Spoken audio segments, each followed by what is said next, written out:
Today we are going to do the first poem from Flamenco, and the title of the poem is My Mother at 66. And as you can see here on the slide, this is written by an Indian poet by the name of Kamala Das. And she was born in Kerala, and she is recognized as one of the foremost poets of her age or in India. Her works are known for their originality, versatility, and the indigenous flavor of the soil, that means Indian.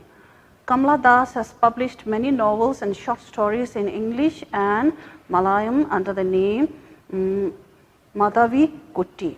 Some of her works in English include the novel Alphabet of, I don't know, I cannot see it over here, but you can see in your textbook, a collection of short stories, and in addition to books of poetry. She is a sensitive writer who captures the, you need to pay attention to this. She is a sensitive writer who captures the complex subtitles or subtleties, not subtitles, complex subtleties of human relationships in lyrical idiom. My Mother at 66 is an example. So we are going to talk about this in the following when we do the pre-reading. So don't worry. This is given in your textbook. So if you go through the textbook, you can see this. It's a bit small over here in the slide. And we have a picture of Kamala Das here. And as I said, she is an Indian poet or poetess. Now we can even use poet as a neutral gender nowadays. Poet would refer to both the genders. Okay. So My Mother at 66 is written by Kamala Das, who is famous for capturing complexities of human relationships. If we look into the relationships that we humans have with each other, it is a very complex subject. It is not simple because one relation with another person may differ to another person. For example, I'm a daughter to one man and a wife to another and a sister to another. So it's a very complex, you can say, subject or relationship in our lives. And she talks about all those in her works. The poem is one of the finest examples of the human bonding, especially that of a mother and a daughter. Okay? My Mother at 66 is one of the best examples of human bonding or human relationship, especially the relationship that a daughter shares with her mother or children share with their parents. Okay, this poem describes the pain and fear of the poet, and poet is symbolic of any daughters or any children. Okay, she symbolizes the children or the daughters and her fear. And what is that fear? The fear of losing her mother due to harsh reality of life, which is death. So as young, when we were children, we have this hidden fear in our mind. For example, if we go to a crowded place with our parents, we have this fear that we may get separated from our parents, especially the mother. We will hold her fingers tightly because we fear that if we release the hold, we might get separated from her. So here in this poem, Kamala Das is talking about that. Okay, so that is the childhood fear. And as we age, as we get older and older, our fear becomes even deeper, because then we get to understand the realities of life, the harsh realities of life. And that is, as the time goes, our parents keep on aging. And as they age, then they are also nearing to their death, which is the final separation. So all the children, whether it is a daughter or a son, all the children have this fear of losing their parents or getting separated from their parents. So in this poem, she talks about that. So as I said, the poet or the daughter is poet is symbolic of all the daughters, or the daughter is symbolic of all the children, and the mother is symbolic of both the parents. Okay, so everybody has this fear of losing their parents to death, getting separated eternally due to death. Okay, so as a pre-reading, we'll do a little bit of the outline of the poem so that you could understand it better. So we are using a bit of a different pre-reading today.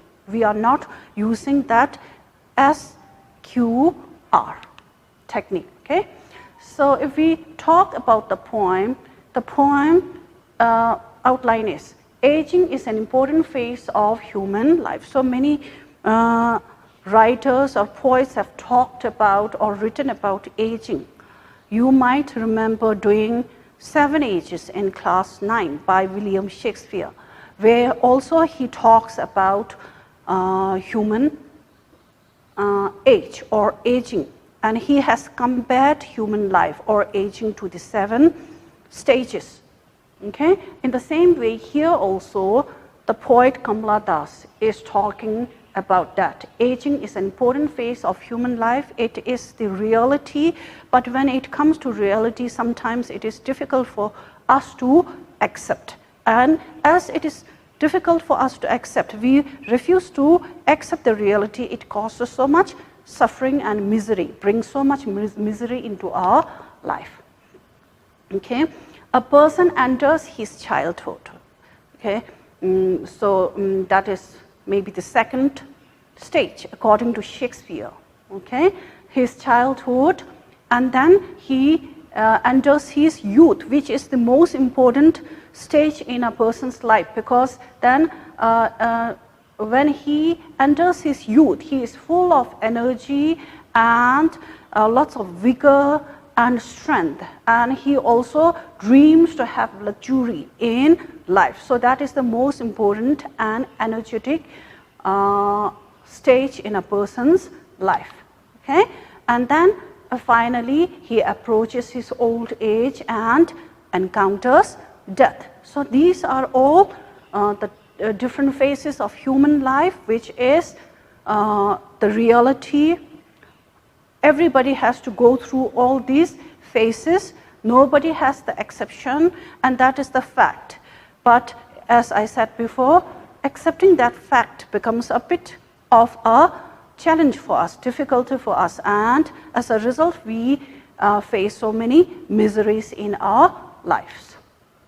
Okay, so as we age, the relationship between people becomes stronger at every aspect of life, and they can't bear separation due to aging. Okay, so the relationship that we share with other human beings, other people, keep on becoming stronger and stronger. For example, the love between a child and their parents becomes stronger, and the child then as he grows older recognizes and realizes the gratitude of their parents, and the relationship develops and becomes stronger, due to which the thought of getting separated from their parents also becomes unbearable for them. So this is what Kamala Das is going to talk about in her poem, My Mother at 66. Okay, so now if we look at the poem, this is also given in your textbook at the portion where things are written about the poet. The poem has been written in lyrical idiom. Now it is important for us to understand this phrase, lyrical idiom. Okay, lyrical would imply expressing emotions in an imaginative and beautiful style. Okay, so lyrical means something that expresses emotion in an imaginative and beautiful manner. Idiom would refer to artistic style. So thus the phrase would mean a beautiful and imaginative artistic style. Okay, so the poem is written in an imaginative artistic and beautiful style. And it brings out the complexity of human relationships. As I told you before, it talks about the different relationships that we share in our human life. It's a very complex subject. It's not simple. The poet had gone to meet her mother and is now driving back to the airport. This is how she begins her poem. Okay? So at one time she had gone to meet her mother or parents, and now it is time for her to return back to her home. Okay? So they are driving to the airport, and while driving to the airport she had an experience, a sad experience, and that is what she is going to talk about in the poem. After meeting her parents, now she is returning back to her home. So on the way, she notices the pale face of her mother and is struck with an instant realization that her mother is very old. Okay, as we said, she was driving in a car with her mother. And as there was a period of silence between the mother and daughter, the poet looked at her mother. Okay, and she realized or noticed that her mother's face looked very pale, and it stuck with an instant realization that her mother is now becoming very old. So now imagine yourself as in the place of the poetess Kamala Das. If you realize that your mother is getting very old, how would you feel? What will be your instant feeling or the reaction? Okay? In the same way, how did Kamala Das feel on realizing that her mother has become very old? Okay, so the poet is very upset. She felt miserable, sad, okay, on realizing the fact, the truth that her mother is aging very fast. As I said, truth or fact is very hard for anybody to accept. They bring so much misery if we are not able to accept the truth. Okay? So it is important for us to accept the truth in our lives. Okay? So what is the significance? Okay, what is the significance of that? Okay? What is significant about the poem is that the whole poem is written in a single sentence, punctuated by a comma. Okay? So now this is one thing that we need to pay attention to. In the last poem that we did, we said the poem is highly structured. It is written in 4 quadrants, means a stanza having 4 lines, and the couplets means each of the 2 lines rhyme with each other. So that means it is written in a structured form. It has a regular rhyme scheme. In contrast to the previous poem, this poem is not structured. It is written in a free verse. Okay? So that means there are no rhyming words at the end of the lines. And more than that, this poem is unique in the sense that it is written in 1 sentence. It is a long sentence, okay, and the only punctuation marks that we see is commas, and at the end there is 1 full stop. Okay, so it is a very long sentence, but still it is a poem. So what makes it a poem is, as we have discussed earlier, the poet has used lyrical idiom. It is a poem in which she expresses her strong emotions, feelings and experiences in a very beautiful, imaginative and artistic style. So because of that, it becomes a poem. Okay? So there are many characteristics which you can use to make a literary work a poem. Excuse me. Okay, so this is how the poem looks in your textbook. Okay, so if you look at the poem, you will notice that it is a single sentence. Okay, and how does she write it? She says, driving from my parents' home to Cochin last Friday morning, I saw my mother beside me, dozed, open-mouthed, her face ashen like that of a corpse, and realized with pain that she was as old as she looked, but soon put that thought away and looked out at young trees sprinting, the merry children fleeing out of their homes. But after the airport security check, standing a few yards away, I looked again at her, wan, pale as a late winter's moon, and felt that old familiar ache, my childhood's fear. But all I said was, "See you soon, Amma." All I did was smile and smile and smile. So this is how Kamala Das has written the poem in a single sentence. Okay? So writing this poem in a single sentence is also implicative of something. What does it imply? What does it suggest? It suggests the spontaneous thoughts, feelings that were going on in her mind after seeing her mother and after realizing that her mother was aging. Spontaneous means happening continuously. Okay? So the spontaneous feelings are being expressed by writing the poem in one single sentence. So like the thoughts are running in her mind, the feelings are running in her mind, the lines of the poems, the words of the poem are also running without any pause indicated by the full stop. Okay, so we do not have any full stops except at the end. Okay, so we'll break the poem into shorter parts for you to understand. Okay, so driving from my parents' home to Cochin last Friday morning, I saw my mother beside me. So this is how she opens the poem. Okay, so she tells us that she was driving to Cochin airport after visiting her parents. I also told you about the complexities of human relationships. Again, same thing is being talked here. So human relationship is very complex. At a certain time, they lived in one home as family members. Now they are living separately in different homes. Okay, so that is one complexity of human life.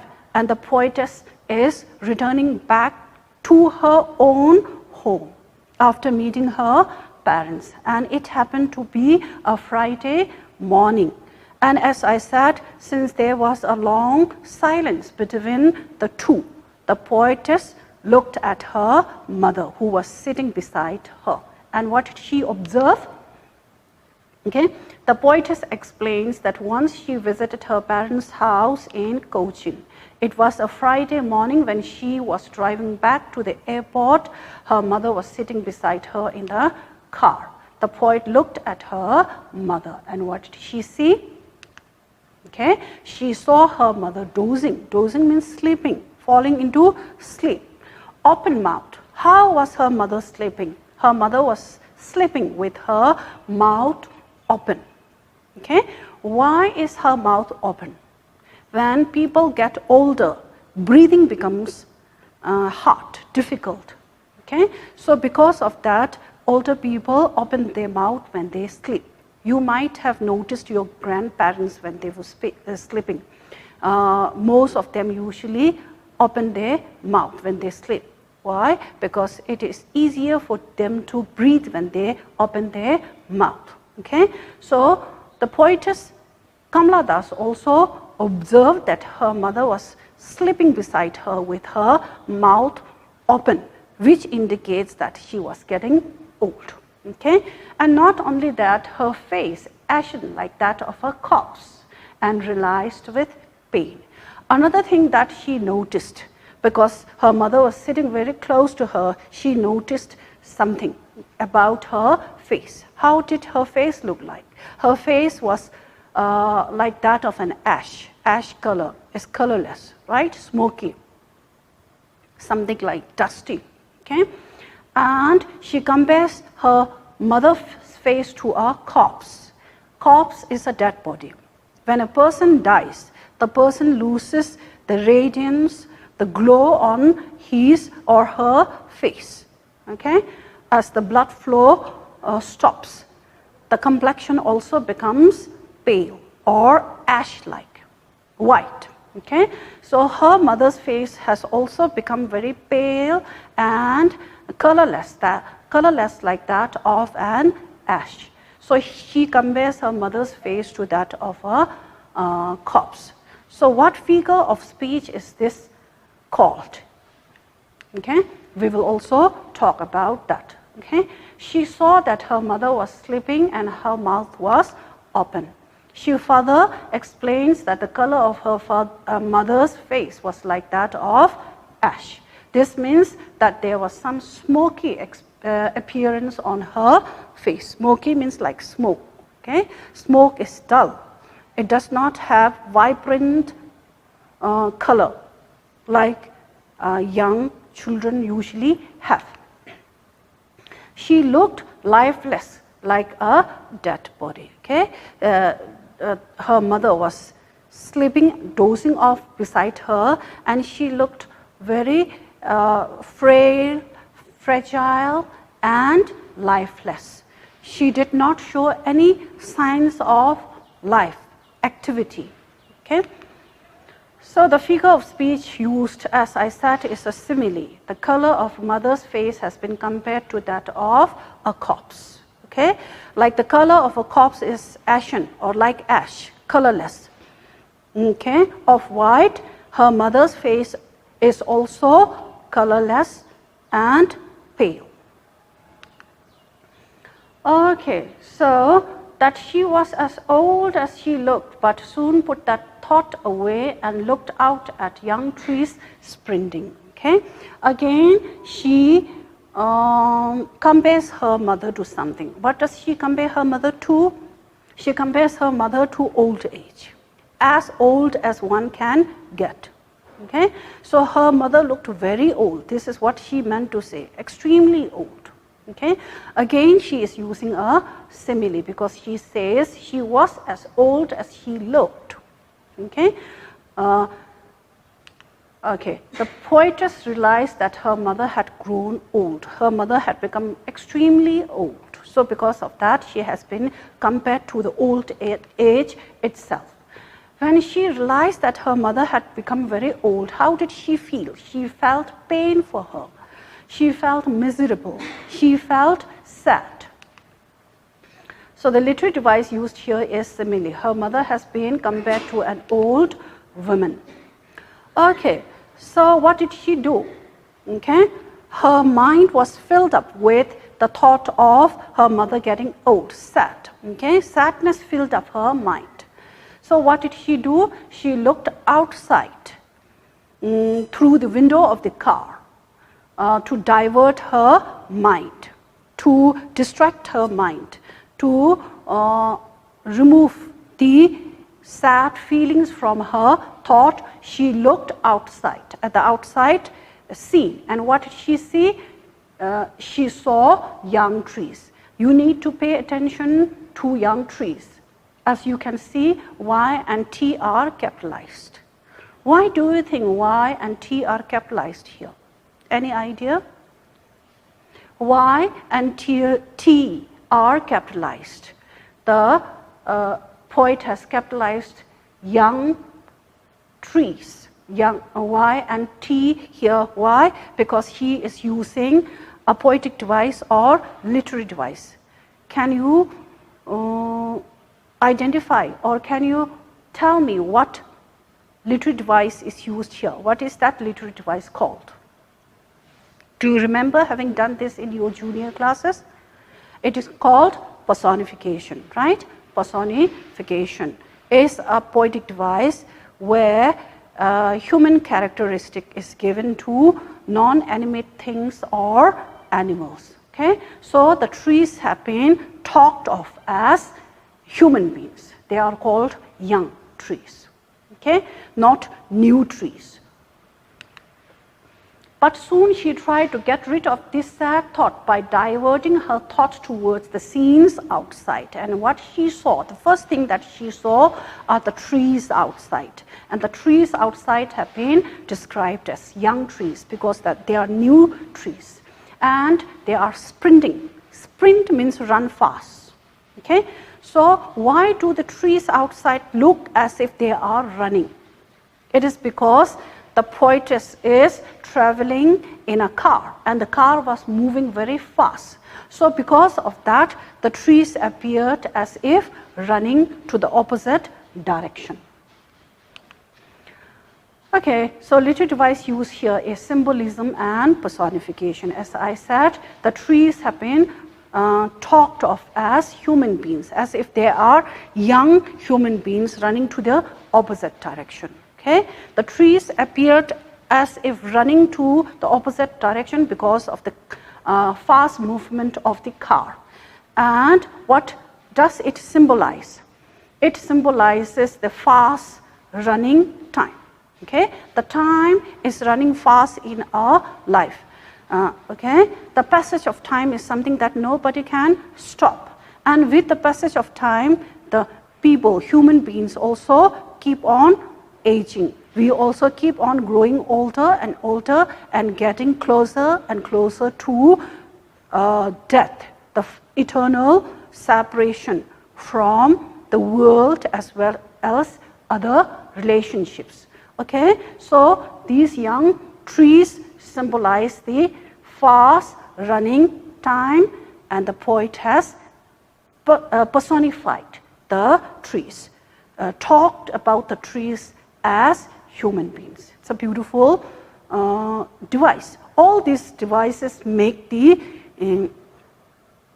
literary work of Kamala Das a beautiful poem. Okay, and what else did she see besides the trees? She saw young children. Okay, children.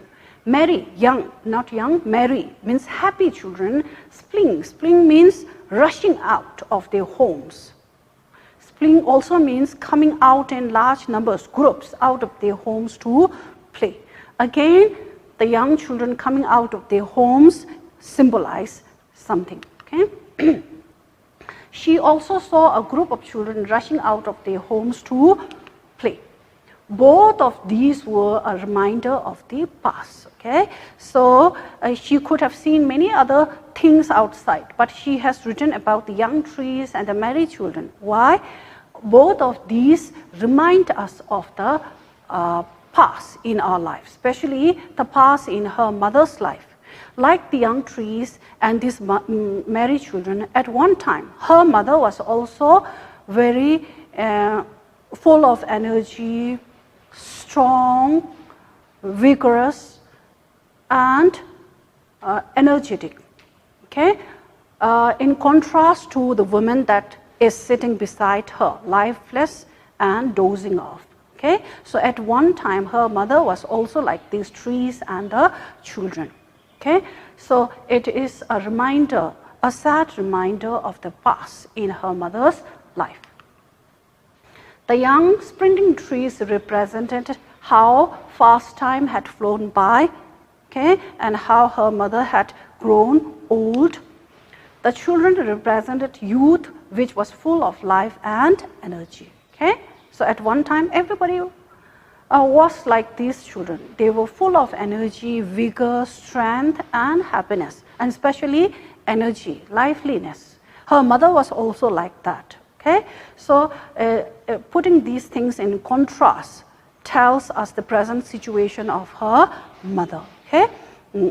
So she is explaining the present situation of her mother by giving us these contrasts. Both the young trees and the children present a sharp contrast to the mother sitting beside her. Okay?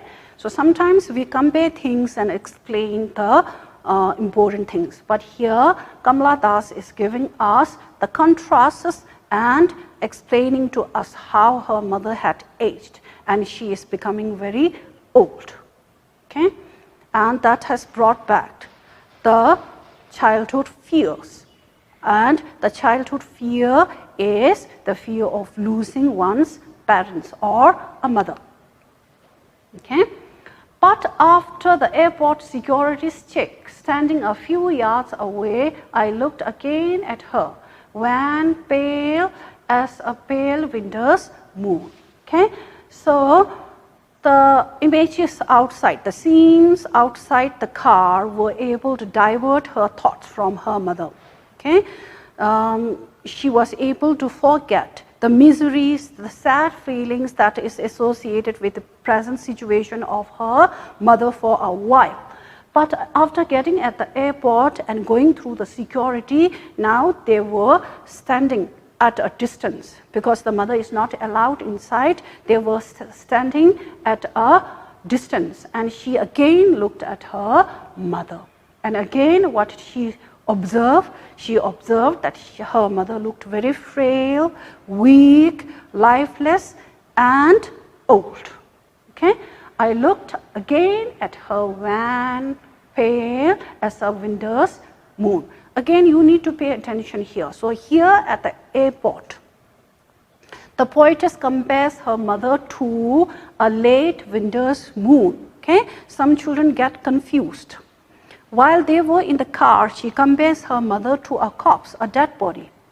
But at the airport, she compares her mother to a late winter's moon. Again, the literary device is the same. She has again used a simile. Okay? So why does she compare her mother to a late winter's moon? Okay? Now let us look here. The young trees and the children were able to divert her thought or thoughts. Okay? But after reaching the airport and passing through the security check, she again looks at her mother, who was standing a few yards away from her. Okay? And her mother looked lifeless and dull as a late winter's moon. Okay? How does a late winter's moon look? Have you ever observed? Late winter's moon here. Okay? When it is winter, the weather becomes foggy because of the cold air. And because of that fog, the moon is not bright, it is dull. Okay? Or dull. So like that, her mother also looked very dull and lifeless. They are similar in that way. Okay? She compares her mother's pale and withered face with the winter's moon. She specifically writes winter here because the winter's moon loses its radiance and brightness behind the fog or the mist, just like her mother's face seemed to lose its radiance misted by her age. Okay? So the radiance or glow of her mother's face is lost because it is covered by age or aging because of old age. In the same way, the radiance or the glow or the shine of the moon is lost due to the fog or mist which covers it in winter. So they are similar in that way. So because of that, the poetess Kamala Das compares her mother to a late winter's moon. Okay? So as I said, it is important for you to remember these two comparisons. Okay? In the car, she compares her mother to a dead body, but at the airport, she compares her mother to that of a late winter's moon. Okay? So after seeing this, winter also symbolizes death or inactivity when nothing grows, and the waning moon symbolizes fading or decay. Okay? So again, it is also symbolic, not just simile. The poetess has also used symbolism. Okay? Winter is also symbolic, or winter also symbolizes death in human life, inactivity in human life. Because in nature, winter is one season where there is very less activity. The plants stop growing. Many animals go into hibernation. So it is one season in nature where we could see the least activity or life. So because of that, the poet has used winter's moon, because it symbolizes the inactivity. Okay? And moon, waning moon means moon which decreases in its size, symbolizes the fading or decay. Okay? Things are decaying like in nature. Okay, the literary device or figure of speech used here is simile. Mother's face is compared to the late winter's moon. Both are dull and lifeless. Like her mother is dull and lifeless, late winter's moon is also dull and lifeless. And she also has used a symbolism. Okay? So at the end, what did she do? Okay? And felt that old familiar ache, my child's fear, but all I said was, see you soon, Amma. All I did was smile and smile and smile. Okay? So after seeing her mother looking like the winter's moon, how did she feel? Again, the old ache. Ache means pain. The old familiar ache of her childhood came back into her thought. And what is that old familiar ache? That is getting separated from her mother. Okay? Losing her mother to death. That thought again visited her mind. And again she felt sad. Okay? It brought so much sadness into her mind. But she tried to be brave because she did not want to make her mother sad by showing her insecurity of separation. Okay? So the old familiar ache is the insecurity of losing her mother. Okay? She did not want to show that to her mother, because if her mother sees that the poetess was sad, the mother will also become sad. So because of that, what did she do? All I said was, see you soon, Amma. All I did was smile and smile and smile. So the last 4 lines are important because they are the parting words and the actions that the poet showed to her mother. Okay? And felt that old familiar ache. What does the poet mean by old familiar ache? Old familiar ache means the insecurity of losing her mother that she felt as a child. The fear that she will get separated from her mother. So she is talking about that feeling. Okay? And the same feeling and the pain due to that ache means pain, right?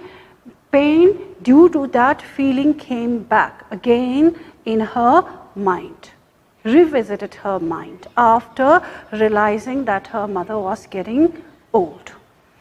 Okay, so she was again feeling very miserable and sad, but she did not want to show or convey her sadness and misery to her mother because that would make her mother sad as well, which she did not want. So what did she say? She said, see you soon, Amma. Okay? And she kept on smiling. The last 4 lines of the poem are the parting words that she says to her mother. Okay? So parting words, whenever we go to a station to see off our parents or relatives, we usually say few words showing that we are parting away, like goodbye and love you and all these things. Okay? So the poetess or the poet said, see you soon, Amma. These words are expressive of her dilemma and confusion in her mind. Okay, see you soon, Amma, expresses the kind of dilemma or confusion that is going on in her mind. What are the confusions and dilemma that is going on in her mind? The confusions are that she might never see her mother again. It is possible that her mother will die very soon and they will never meet again. And another is a hope. Okay? She is also hopeful that her mother might live long and they will meet again. Okay, so the poet's parting words, see you soon, Amma, signify hope and assurance, not only to her but to her mother also, that they will meet again. Okay, so she needs some hope and assurance for herself as well as for her mother, that her mother will live healthy and safe for a long time, and again they will meet in the future. So she needs that assurance for herself, she needs that hope for herself, and she is also trying to give that assurance and hope to her mother. So in a way, these are confusions and dilemmas. Okay, as I said, all these mixtures of thoughts are going on in her mind. At one point, she feels that her mother may die very soon and she will not meet her, which brings her so much sadness. But at the same time, she is hopeful that her mother will lead a healthy life, long life, and she will again meet her soon. So all this mix of emotions are going on in her mind. Okay, and the parting words and her parting actions signify all these feelings in her thought. The use of smile 3 times signify that the poet hid her sadness from her mother by bringing a forced smile on her face. Again, what we need to pay attention to is the poet has said, and smile and smile and smile. Okay, so that means the poetess has used a figure of speech or literary device. Can you again identify that figure of speech? Do you remember having used that in the previous poems or in your junior classes? So if you think back, the poetess has used a repetition. Okay, so what is a repetition? Repetition is again a figure of speech or a literary device where a word, a phrase, a line, a sentence, or more than sentences are repeatedly used. Okay, so you might also have heard about refrain. When you listen to songs, the whole stanza that is 4 lines or 6 lines or 8 lines, the whole stanza is repeatedly used. You repeat the stanza again and again. You call it chorus, right? That is also called a refrain. So refrain and repetition are similar because it is using a word, a phrase, or a line repeatedly. But then what is the use of these refrains and repetitions? Okay, like Kamala Das has said, and I smiled and smiled and smiled. That is a repetition. The word smile has been used 3 times. Why does she do that? Okay, or why do the poets use repetition? Writers use repetition. Okay, so repetition is used to emphasize something, emphasize an idea, emphasize a thought, emphasize a message. Okay, so why does Kamala Das use that repetition? Again, she is emphasizing something. Okay, what is she emphasizing? She is emphasizing her hidden sadness. Okay, she has a profound sadness in her mind because her mother is getting very old. But she does not want to display that, show that to her mother, and she is trying to hide that. How? Behind a mask of smile. When do you smile? You smile when you are happy. Okay? But here she is sad, and that smile is not natural, not spontaneous. That is a forced, artificial smile. And she forced that smile. Why? Because she wanted to hide her sadness from her mother. Because she did not want her mother to feel sad like her. Okay? So with this, we come to the end of the beautiful poem, My Mother at 66. You might also have similar ideas, thoughts, feelings regarding your parents. Think about that, and at the same time try to answer these 5 questions. Thank you.